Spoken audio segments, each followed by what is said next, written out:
Hello students, welcome to Geography classes. How are you? Now I feel that you will find. आज हम 10th class के CBSE के papers के लगभग पास पहुंच चुके हैं। पार्ट 24 जो भी है लगभग बहुत टाइम है। तो उसमें आज आपको एक मैं बहुत इंपॉर्टेंट चैप्टर के बारे में बता रहा हूँ, लाइव प्रोसेस। हमारा बहुत इंपॉर्टेंट चैप्टर है।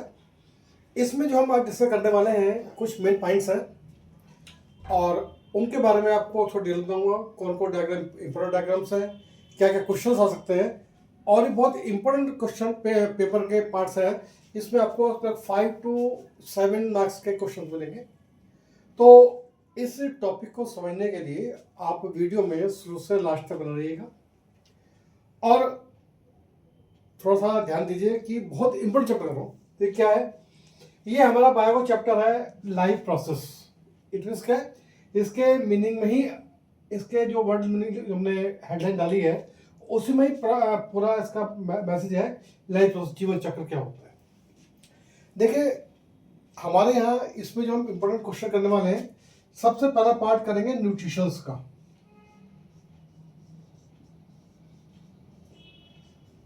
दूसरा क्या है, ट्रांसपोर्टेशन का, सॉरी रेस्पिरेशन का है। तीसरा हमारा है ट्रांसपोर्टेशन।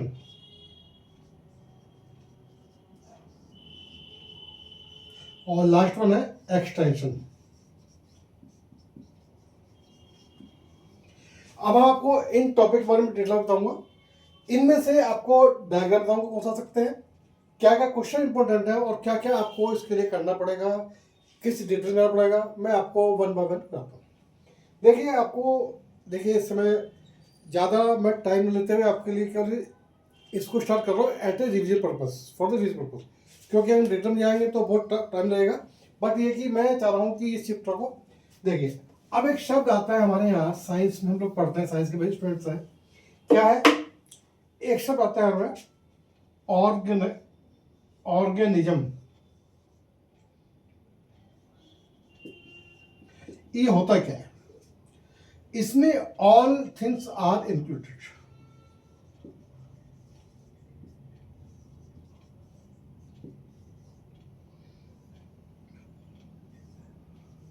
इसमें जैसे क्या क्या होता है, एयर,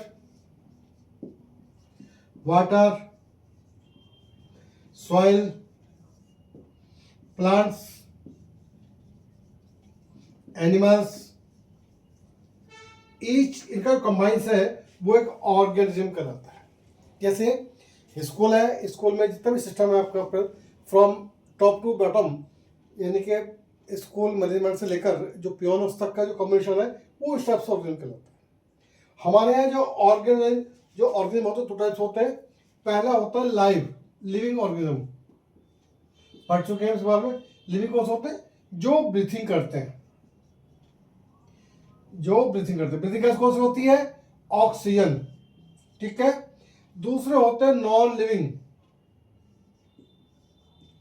क्या होते हैं, जो ब्रीथिंग नहीं करते हैं। लिविंग कौन कौन से हो गए, ऑर्गन टू टाइप्स के होते हैं, कौन कौन से, लिविंग और नॉन लिविंग। लिविंग कौन से होते हैं, जो ब्रीथिंग करते हैं, और नॉन लिविंग कौन से, जो ब्रीथिंग नहीं करते हैं। लिविंग का एग्जांपल क्या हो गया, सबसे पहला है ह्यूमन बीइंग,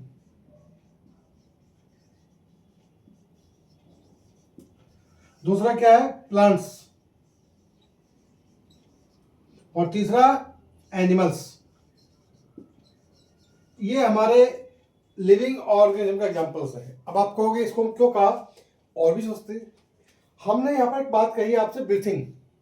ये ब्रीथिंग कौन सी होती है, ऑक्सीजन, जैसे सिंपल O2 है। अब क्या ह्यूमन बीइंग क्या करता है, O2 इनहेल करता है और CO2 रिलीज करता है। जब लोग ब्रीथिंग करते हैं बाई नॉस्ट्रिल से तो O2 इनहेल करते हैं और राइट नॉस्ट्रिल से CO2 रिलीज करते हैं। कैसे, कभी आपने एक एक्सपीरियंस किया होगा कि जब हम सांस लेते हैं ठंडी होती है, जब उसको रिलीज करते हैं गर्म होती है। क्यों होती है, क्योंकि हमारे ब्लड में क्या होता है, कार्बन होता है, उससे एक्शन के बाद वो थोड़ा हॉट बन जाता है, तो क्या होता है, वो CO2 होता है, गर्म सांस बोलते हैं इसको हिंदी भाषा में। दूसरा क्या, प्लांट्स डे टाइम में O2 लेते हैं और रात को CO2 रिलीज करते हैं। हमारे कहा जाता है कि प्लांट्स जितने होते हैं कि दिन में O2 लेते हैं, रात को CO2 रिलीज करते हैं। और हमारे कहा जाता है कि रात के समय पेड़ों के नीचे नहीं सोना चाहिए क्योंकि ये हमारे लिए हार्मफुल है। बट एनिमल्स क्या होते हैं, CO2 लेते हैं और O2 रिलीज करते हैं। क्योंकि इंपॉर्टेंट मैंने पार्ट क्यों लिया है, बच्चे को कंफ्यूज जाते हैं कि सर यहाँ तो O2 ले आ रहा है या CO2 क्यों लेते हैं। देखिए, अगर मैं उनकी बात बहुत बड़े करता हूँ, अगर वो O2 लेंगे तो पूरे एनवायरनमेंट CO2 फैल जाएगी जो हमारे लिए हार्मफुल होती है। क्या करते हैं, जो हमारे एनवायरनमेंट में CO2 होती है उसको इनहेल करते हैं और O2 रिलीज करते हैं, जिसकी वजह से एनवायरनमेंट से ऑल्सो मिल्क वगैरह मिलता है। क्या होता है आपने आपको कि ह्यूमन बींग O2 लेते हैं और CO2 रिलीज करते हैं, और प्लांट्स भी वो करते हैं, लेकिन एनिमल थोड़ा रिवर्स पोजिशन होता है। ठीक है, अब थोड़ा सा आगे बढ़ते हैं। हमने 9th क्लास में थोड़ा पढ़ा था कि फूड कैसे प्रिपेयर होता है। हाँ जी, फूड कैसे प्रिपेयर होता है तो बताएं मुझे आप, जो फूड है कैसे प्रिपेयर होता है। जो फूड प्रिपेयर दो तरह होता है, कौन कौन सा होता है। एक होता है ऑटोट्रोपस, जो प्लांट्स है, हम बात कर रहे हैं प्लांट्स की। यहाँ पर जो प्लांट्स है अपना जो खाना बनाते हैं उसको बोलते हैं न्यूट्रिशंस।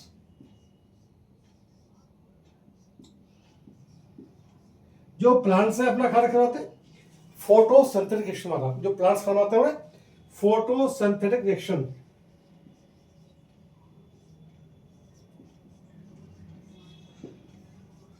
इसके रिएक्शन द्वारा उनका खाना बनता है। थोड़ी देर दूंगा मैं, लेकिन क्या है कि कैसे बनता है।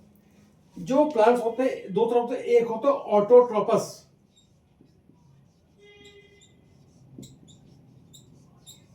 दूसरे होते हैं हेटरोट्रोपस।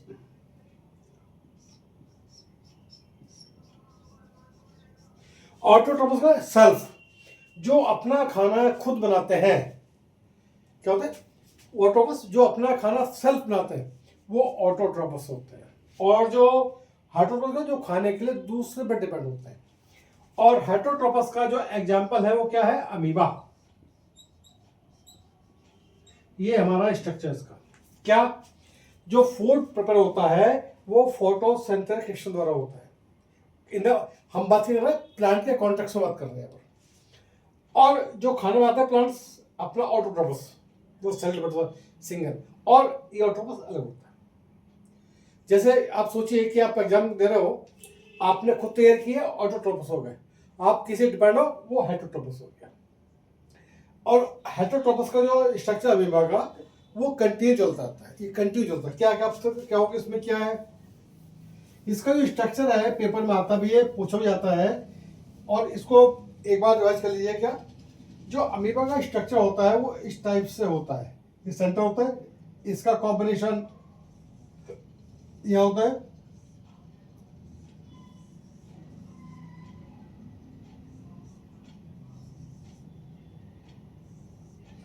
ये हमारा अमीबा का स्ट्रक्चर, क्योंकि ये कंटिन्यू प्रोसेस है। दिस इज कंटिन्यूअस प्रोसेस है।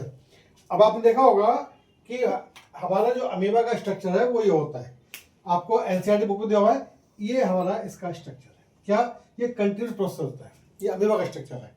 अमीबा क्या होता है, हेटरोट्रोपस, जो डिपेंडेबल होता है। अब एक थोड़ा सा मुझे आपको पीछे की ओर जो फ्लैशबैक लेना है। हमने 9th में चैप्टर पढ़ा था सेल्स। सेल्स क्या होते हैं, क्या होते हैं सेल्स। सेल्स क्या होते हैं, छोटे छोटे चैम्बर्स होते हैं जो पढ़ चुके हो। सेल्स दो तरह के होते हैं, एक होता है यूनिसेल और दूसरा होता है मल्टी सेल। यूनिसेल का होता है सिंगल के लिए होता है, इसमें जो सिंगल बॉन्ड सिंगल होती है, ये होती है मोर देन वन सिंगल। ये समझिए हम चैप्टर पढ़ चुके हैं, जो एलिमेंट होते हैं सिंगल होते हैं, इसी प्रकार यूजर सिंगल होगा और multi cell more than cell. अभी मैं एक बात कर रहा था, फोटोसिंथेटिक रिएक्शन क्या होती है कि किसी भी प्लांट को ग्रो करने के लिए क्या चाहिए, दो तीन चीज चाहिए। क्या क्या चाहिए, पहले होती है सनलाइट, और क्या होता है ऑक्सीजन, एयर। ये कॉम्बिनेशन है ये कहाँ से आता है? डायरेक्ट सनलाइट से। और इसको क्या चाहिए? प्लांट को वाटर में चाहिए। वाटर का कलेक्ट होता है, वो होता है रूट पार्ट से। तो जब सनलाइट और ऑक्सीजन रिएक्शन करते हैं तो क्या बनता है? जो एक रिएक्शन फॉर्म करती है वो होती है photosynthetic reaction. It means photosynthetic reaction. उसमें क्या होता है? जो हमारी ग्रीन कलर का सब्सटेंस क्या बनता है इसमें? कौन सा होता है? उसको बोलते हैं, क्या बोलते हैं? क्लोरोफिल। ये क्लोरोफिल होता है। अब क्या होता है कि जो लीव होती है ब्लू कलर की होती है, वो क्लोरोफिल होती है, वो सन इस कॉम्बिनेशन से बनती है। इसका जो कॉम्बिनेशन है वो कहलाता है हमारा ग्रीन सब्सटेंस होता है। जो ग्रीन सब्सटेंस होता है वो क्लोरोफिल कहता है। फोटोसिंथेसिस का जो बाय प्रोडक्ट है वो क्लोरोफिल होता है। ठीक है। अब हम क्या करते हैं, एक एक्सपेरिमेंट आपको करना पड़ेगा कि जब हम ग्रीन कलर के लीव को KMnO4 के, जब हम इसको KMnO4 के सोल्यूशन डालते हैं तो जो ग्रीन कलर है वो किस में टर्न हो जाता है? पर्पल में। ये खास पहचान होती है। ठीक है। अच्छा, एक चीज बताइए कि हमारे यहाँ ग्लूकोज की कुछ इंपॉर्टेंस है? ग्लूकोज, हाँ जी, ग्लूकोज क्या होता है?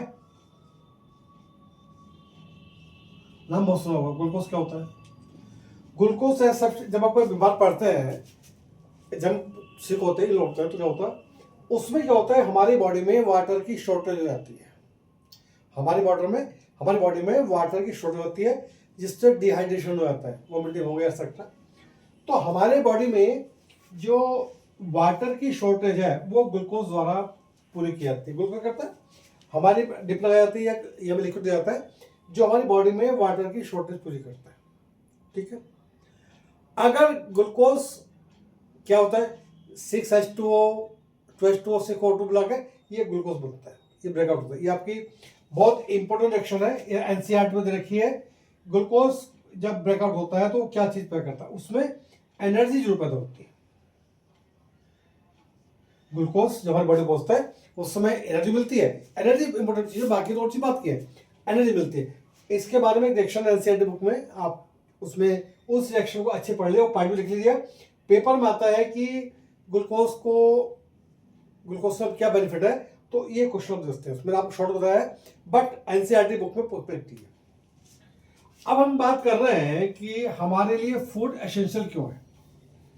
हाँ जी, हमारे लिए फूड एसेंशियल क्यों है? जब फूड खाते हैं तो लेते हैं तो क्या मिलता है? उससे हमें एनर्जी मिलती है। ठीक है। एनर्जी कब आती है? जब हम खाना खाते हैं। हमारे यहाँ खाना कैसा कैसा होना चाहिए? Balance diet. उसमें all thing, carbohydrate, minerals etcetera, protein, vitamin सब होना चाहिए। अब जब हम उसको खाते हैं, अब खाएंगे तो स्टमक में जाएगा। उस प्रोसेस को न्यूट्रिशन हमारे यहाँ ह्यूमन डाइजेस्ट सिस्टम द्वारा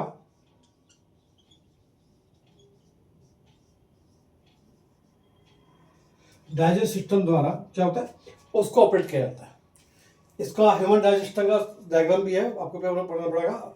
या तो उसके बारे में पूछेंगे या कोई पार्ट पूछेगा। क्या होता है इसमें? सबसे पहला काम किसका होता है? ह्यूमन डाइजेशन सिस्टम में किसका होता है? पहले होते हैं हमारे पास फूड, ये बहुत जरूरी चीज है। दूसरा क्या होता है? टीथ। उसके बाद क्या होता है? सलाइवा।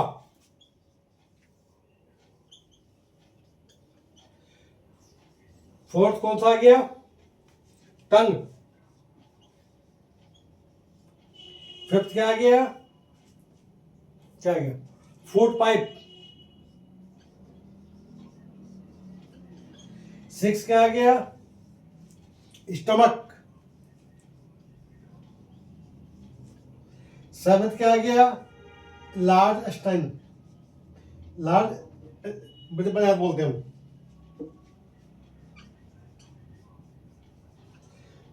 एट होती है स्मॉल, और लास्ट वन क्या होता है? किडनी। अब कोई का बहुत बोल गया। चलिए मैं आपको वन बाय वन करता हूँ। क्या है? फूड। जो फूड होता है कैसा होना चाहिए? सॉफ्ट होना चाहिए, जो हमें च्युइंग के लिए आराम, जो है ना थोड़ा सा चबाने में बहुत हेल्पफुल हो। क्योंकि जब फूड पार्टिकल होते हैं उनको टीथ द्वारा स्मॉल पार्टिकल में कट किया जाता है। वो स्मॉल पार्टिकल्स है वो सलाइवा के में मिक्सअप हो जाते हैं। मिक्स होने के बाद टंग के थ्रू का पहुंचते हैं फूड पाइप में। जो हम खाना खाते हैं, पहला क्या है? फूड सॉफ्ट होना चाहिए। दूसरा क्या है कि जो टीथ है उसको छोटे पार्ट में फूड पार्टिकल को डिवाइड करते हैं, छोटे पार्ट करते हैं। उसका जो सलाइवा है उसके थ्रू टंग के, उसके जब मिक्स हो जाते हैं उसके क्या होता है? टंग के थ्रू हर फूड पाइप पहुंचते हैं। फूड पाइप में पहुंचने के बाद क्या होता है? वो हमारे स्टमक पहुंचते हैं। स्टमक क्या होता है? एसियल होता है और कुछ एंजाइम्स होते हैं जो डाइजेस्ट कराते हैं। उसके बाद जो डाइजेस्ट फूड है वो लार्ज इंटेस्टाइन पहुंचता है और उसके बाद छोटी पहुंचता है। देन आफ्टर जो हम खाना खाते हैं वो वहां फिल्टर होता है किडनी के फंक्शन द्वारा। क्या बता बोले? देखिए सबसे पहला पार्ट क्या है? फूड का बहुत सॉफ्ट होना चाहिए, जो आराम से खा ली इसे डाइजेस्ट करना हो। दूसरा क्या है? टीथ का बता दिया आपको ने।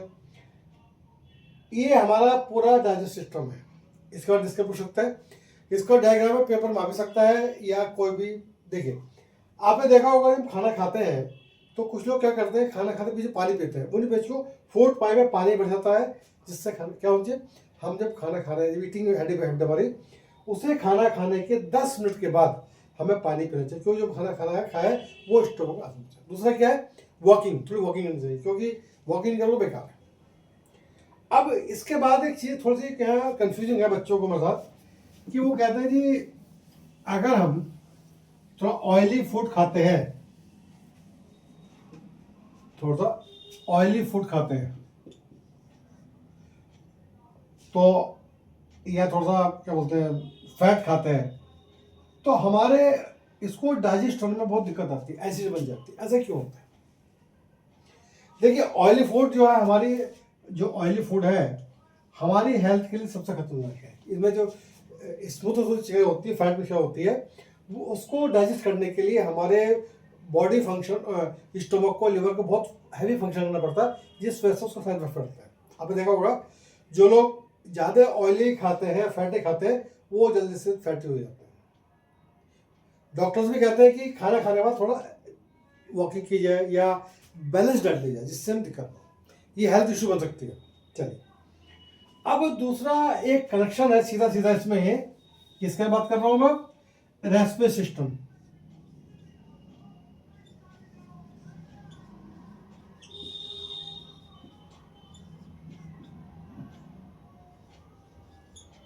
ये सिस्टम क्या है? रेस्पिरेटरी सिस्टम क्या है? इसको बोलते हैं ब्रीथिंग।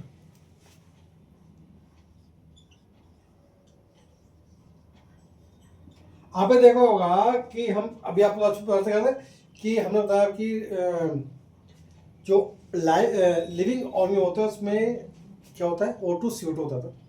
रेस्पिरेशन वही है क्या कि हम सांस लेते हैं कि नोज द्वारा। फर्स्ट पार्ट क्या था? नोज। उसके बाद क्या आता है? Breathing pipe.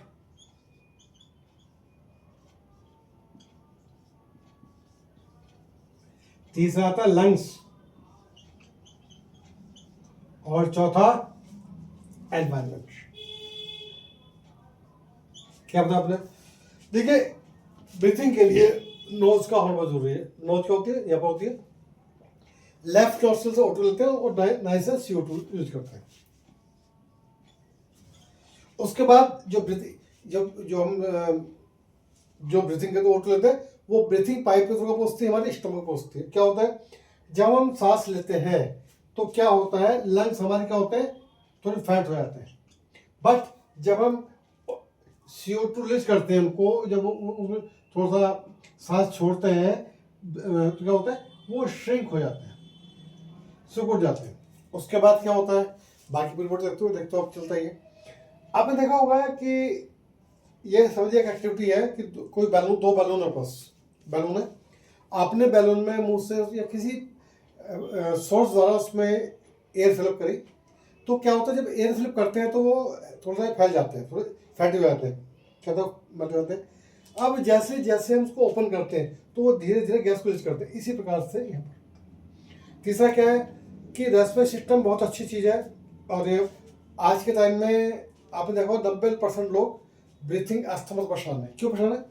क्योंकि उनको प्योर, हमें क्या चाहिए, प्योर एयर जो कि नहीं मिल पा रही है, जिसकी वजह से हमें ब्रीथिंग प्रॉब्लम्स हो जाती है। अभी देखो होगा हमारे जो बड़े बुजुर्ग हैं जिनको ब्रीथिंग प्रॉब्लम है, दीपावली की रात जब क्रैकर्स होते हैं वो सो नहीं पाते, क्योंकि उसमें उतना स्मोक रिलीज होता है जिससे वो उनके सांस की नली में चले जाता है, बहुत दिक्कत होती है। वो क्या है कि हमें उनको भी अलग रखा जाता है। क्या बोलते हैं कि लंग्स का काम क्या होता है, संभालना। और आजकल एक ट्रेंड चला हुआ है बहुत अच्छा, आप देखा होगा आपने, कि अगर आप किसी को कहो कि चाय पिएगा, नहीं पिएगा, बट आज हमने टबैको हो गया और वाइन, वो इतनी शुरू कर दी है जिसकी वजह से लंग्स खराब हो रहे हैं। आज एक छोटा बच्चा और बड़ा बड़ा आदमी टबैको च्युइंग करता है, इतना खाता है कि लंग्स खराब होता है, कैंसर, उससे कैंसर बन फैल रही है। तो क्या है कि अगर लंग्स को बचाना है, स्मोक से बचना चाहिए, ड्रिंकिंग से बचे। आप देखो जब वो बीड़ी सिगरेट पीते हैं तो उसमें क्या होता है, जो उसमें स्मोक निकलता है वो क्या होता है, वो निकोटिन होता है, जो सामने वाले को परेशान करता है। निकोटिन होता है, वो हमारे लिए प्रॉब्लम क्रिएट कर सकता है। तो इसलिए क्या करना चाहिए, हमें कम से कम निकोटिन से बचना चाहिए, नहीं तो हमारे लिए बहुत प्रॉब्लम क्रिएट हो जाएगी। सेकेंड थिंग, हमें ये बैड हैबिट है टैबाको, क्योंकि अगर ये लंग्स पे इकट्ठा हो गया तो कोई भी डॉक्टर आपको लाइफ सेव नहीं कर सकता। तो ये प्रिकॉशन रखनी पड़ती है रखें तो।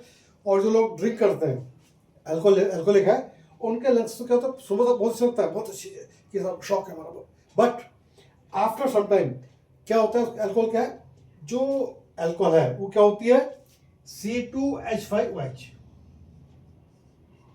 अब मैं इसको कार में कन्वर्ट हूँ, क्या प्रॉब्लम है इसमें, क्या है कि जब इसको लेते हैं तो क्या होता है, लंग्स पे सीधा इफेक्ट करती है, लंग्स पे सीधा इफेक्ट करती है, जिससे लंग्स कुछ टाइम बाद काम करना बंद कर। अब देखो मैक्सिमम लोगों को प्रॉब्लम यही है, सांस फूलना। आप देखोगा कुछ लोग भागते हैं, भागने के बाद क्या होता है, सांस फूल जाता है, क्योंकि उनमें थोड़ी सी स्टैमिना का सही है, क्योंकि सांस फूलना भी एक हमारी बैड हैबिट की एक साइन है। तो जितना फिजिकल वर्क करोगे उतना अच्छा रहेगा। अब थोड़ी सी चीज़ आती है कि हमारी फिश भी है, फिश जिससे लेती है इससे ब्रीथिंग करती है।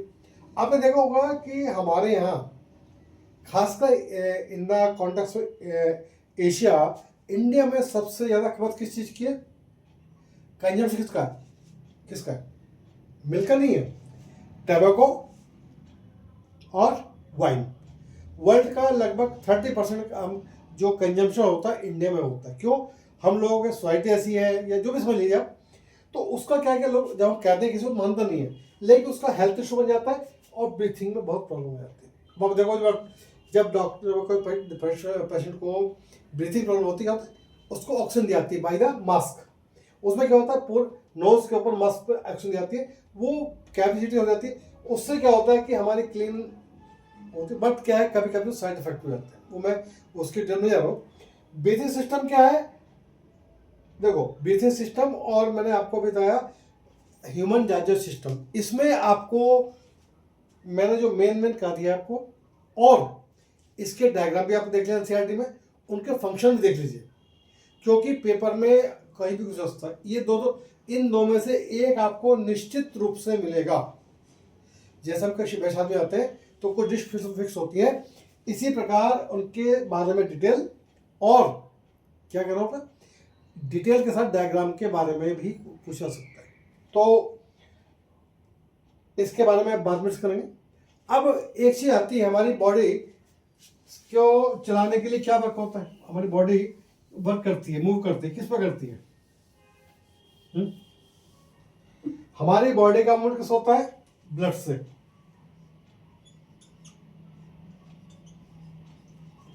हमारी बॉडी में अप्रोक्सीमेट 5 लीटर ब्लड होता है। हमारी बॉडी को ब्लड सप्लाई कौन करता है, हाँ जी, ब्लड सप्लाई कौन करता है, मैं तो करता नहीं हूं, कौन करता है, वो करता हार्ट। हार्ट में क्या डायग्राम बुक में है, हार्ट के 4 चैम्बर्स होते हैं और 1 सेकंड में 72 टाइम्स ये बीट करता, हार्ट बीट करता है बेटा। एक मिनट में 72 बार बीट करती है। तो पूरी बॉडी में जो 4 चैम्बर्स होते हैं वो पंप करके पूरी बॉडी में ब्लड सर्कुलेट करते हैं। ये काम क्या होता है, किसका होता है, हार्ट का। डायग्राम में देखिए, एरो जो ऊपर से नीचे की ओर आ रहे हैं उसमें वो O2 को शो करता है, और जो उसमें ऊपर जो एरो ऊपर नीचे से ऊपर जो है वो CO2 को बताएंगे। जो हार्ट के डायग्राम में एरो ऊपर से नीचे की ओर आ रहा है वो O2 को बताता है, और जो नीचे से ऊपर जा रहा है वो CO2 को बताता है। ये क्या है, ये हमारे हार्ट की बहुत दिक्कत है। वेसल्स होते हैं, वेन्स के थ्रू क्या बोलता है, वेन्स के थ्रू हमारी बॉडी पहुंचता है। अच्छा, हमारी बॉडी में ब्लड कितने प्रेशर जाता है उसको बोलते हैं ब्लड प्रेशर, बीपी के द्वारा। किस प्रेशर के ऊपर पूरी बॉडी में सर्कुलेट करता है। वो क्या होता है, एक हाई एक लो। इसमें एक सॉल्ट का भी काम होता है, सॉल्ट कम ज़्यादा खाना चाहिए। दूसरा क्या है कि हार्ट वाले जो पेशेंट होते हैं उनको जितनी बैड हैबिट्स है, जैसे ड्रिंकिंग है, स्मोकिंग है, ये सब छोड़ने पड़ेंगे, क्योंकि इसमें हार्ट का जो हार्ट का रोल है बहुत बड़ा रोल है। अगर मान लीजिए आपने देखा कि हार्ट फेल हो गया, हार्ट का वर्किंग ना करना, ये पूरी बॉडी को ब्लड सप्लाई करता है। आपने देखा होगा जब हम कंटिन्यू चलते हैं, फीट मूव करते हैं, कोई दिक्कत नहीं, लेकिन आप कुछ देर के लिए पैरों को मोड़ के बैठ जाइए, क्या होता है, पैर सुन्न हो जाते हैं और फिर बाद में झटका उसको आगे आता है। क्या होता है, क्योंकि हमारे जब हमने पैर को जब फोल्ड कर लिया लेग्स को, उस टाइम में वो डेड हो जाता है, वहाँ पर उसमें ब्लड सर्कुलेशन नहीं होता है, जिसकी वजह से डेड हो जाता है, वो सुन्न हो जाता है, कोई इफेक्ट नहीं पड़ता। लेकिन जब आफ्टर सम टाइम मूव करते हैं तो उसमें ब्लड सर्कुलेट बढ़ जाता है। तो क्या है, पूरी बॉडी में ब्लड सर्कुलेट किया जाता है। आपने देखा होगा एक सोशल का कॉज भी है, हम लोगों में एक मिसकंसेप्ट है कि हम लोगों को ब्लड डोनेट करना चाहिए। हमें क्या चाहिए, हर 6 महीने में या 3 महीने में अपना ब्लड डोनेट करना चाहिए। क्या होता है, जो हमारा पुराना ब्लड था वो किसी काम था, वो 24 घंटे का जितना ब्लड देते थे उतना दोबारा बन जाता है। RBC, वाइट RBC, WBC, इसके फॉर्म्स होती हैं। देखिए, ब्लड किसी को लाइफ भी दे सकता है। चूँकि वहाँ पे अक्सर डिमांड क्या होती है, ब्लड बैंक बोलते हैं। क्या होता है, वो ब्लड रखाता है मेडिसिन के लिए। ब्लड कैसे मिलता है, बहुत मुश्किल मिलता है। तो हमारा जो हार्ट का फंक्शन है ब्लड का सप्लाई करने का। अब इसका डायग्राम आपको डायग्राम भी आ सकता है। जो लास्ट टाइम कुछ पूछा गया था कि धमनियाँ वो वेन्स क्या होती हैं, आर्टरीज क्या होती हैं, लिम्स क्या होते हैं। हाँ, जब किसी को डेंगू का बीमारी आती है तो उसमें प्लेटलेट कम हो जाती है, यानी कि उसमें ब्लड में जो प्लाज्मा है, प्लाज्मा में कुछ जो क्या बोलते हैं RBC है, उनकी काउंटिंग कम हो जाती है। जब डेंगू बीमारी फैलती है तो उसमें क्या होता है, कम हो जाती है। उसके लिए फिर ब्लड ट्रांसफ्यूजन करना पड़ता है, क्लियर। अब इसका जो लास्ट और इंपॉर्टेंट पार्ट है, बहुत इंपॉर्टेंट, ध्यान सुनिएगा, वो हमारा किडनी फंक्शन।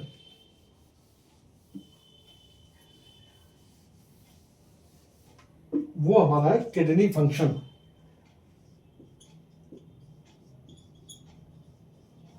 किडनी क्या है, किडनी फंक्शन होता है फिल्टर करना, जो हमने खाना खाया उसको फिल्टर करना। फिल्टर करना क्या होता है, लिक्विड अलग और सॉल्ट अलग। किडनी की शेप कैसी होती है, जैसे राजमा के जो बीन्स होते हैं सबके फंक्शन होता है। उसका काम होता है खाने को फिल्टर करना। क्या होता है, और इसमें क्या होता है, कभी एक पैनक्रिया होती है जो फिल्टर करना बहुत हेल्पफुल होती है। ये किडनी का भी स्ट्रक्चर आता है। अब मान लीजिए किसी की किडनी डिफेक्ट हो जाती है, किसी भी रोग होती है, तो उसका प्रोसेस क्या है, उसका प्रोसेस है डायलिसिस।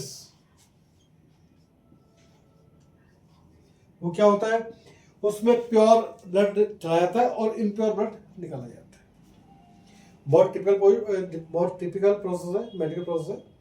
उसमें क्या होता है कि किडनी फंक्शन को क्या होता है, एक तरह से किडनी को थोड़ा सा चलवा रहे होते हैं केवल, क्योंकि वो इन्फेक्टेड है तो उसका ट्रीटमेंट चलता है।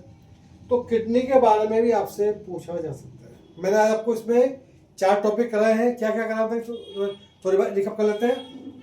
सबसे पहला बताया है क्या, ऑर्गेनिज्म, ठीक है।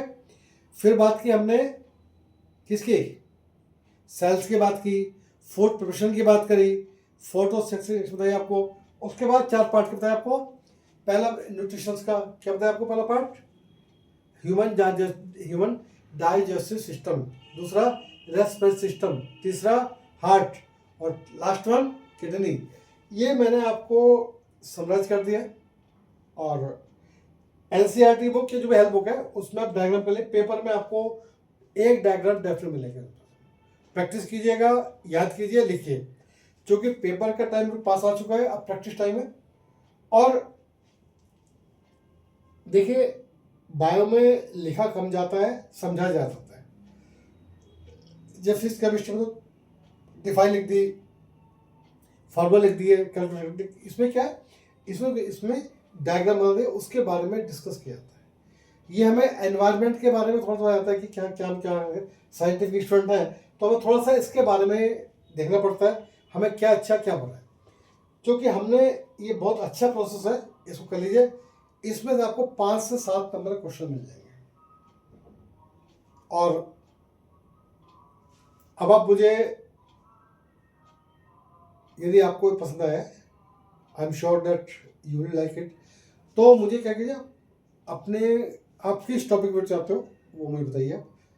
इसमें जिस पे कहो मैं वीडियो दूंगा आपको। और आपकी जो प्रॉब्लम है उसके लिए मैं यहाँ से तैयार हूँ। और मैं सिर्फ 2 बात आपसे कहूँगा, आज बहुत दिनों में आपसे मिला हूँ। क्या, don't be fear, don't be fear, mister Jain here, ठीक है। सेकेंड इम्पोर्टेंट बात क्या है, देखिए आपको पेपर टाइम है, लगभग 25-30 दिन आपके पास है आज भी। तो आपके एक टाइम मैनेजमेंट बनाइए है। हर सब्जेक्ट पर पूरा ध्यान दीजिए, फोकस कीजिएगा, इंपॉर्टेंट क्वेश्चन मार्क कीजिए, याद कीजिए, रिवीजन कीजिए उनका, और उनका सेल्फ टेस्ट लीजिए। अब मुझे बताइए किस चैप्टर पर आपको चाहिएगा, मैं दूंगा आपको। मैं चाह रहा हूँ कि कुछ आपको एमसीक्यूज भी दे दूँ, लेकिन उसके लिए मैं आपको नेक्स्ट वीडियो में इस चैप्टर के एमसीक्यू भी दूंगा। उनका मैं सोल्यूशन पूछूंगा आपसे, आप बताइए और मैं आपको सोल्यूशन दूंगा। और थोड़ा सा मैं एक, जो मुझे एक चिंता आप लोगों की क्या है कि आप डरिए मत, अपने अंदर कॉन्फिडेंस बिल्ड कीजिए, और आपको चाहिए कि अच्छे मार्क्स। देखिए, पेपर कोई हवा नहीं है, अगर आप इसको पॉजिटिव लेंगे तो बहुत अच्छा हो जाएगा, नेगेटिव लेंगे हवा हो जाएगा। जैसे कहते हैं कि कभी यार, कभी कभार देखा आपने कि डर किसे तो डर से क्या जीता है, महीने सिर्फ होना है, मतलब क्या कि आपने जो साल भर काम किया है उसको वर्क कीजिए। गाइडेंस के लिए बैठे ही हैं, और आपको जहाँ फंसोगे निकालने को नहीं हो, आप एबिलिटी में रखते हो, आपको निकालेंगे भी, लेकिन वर्किंग आप करना पड़ेगा।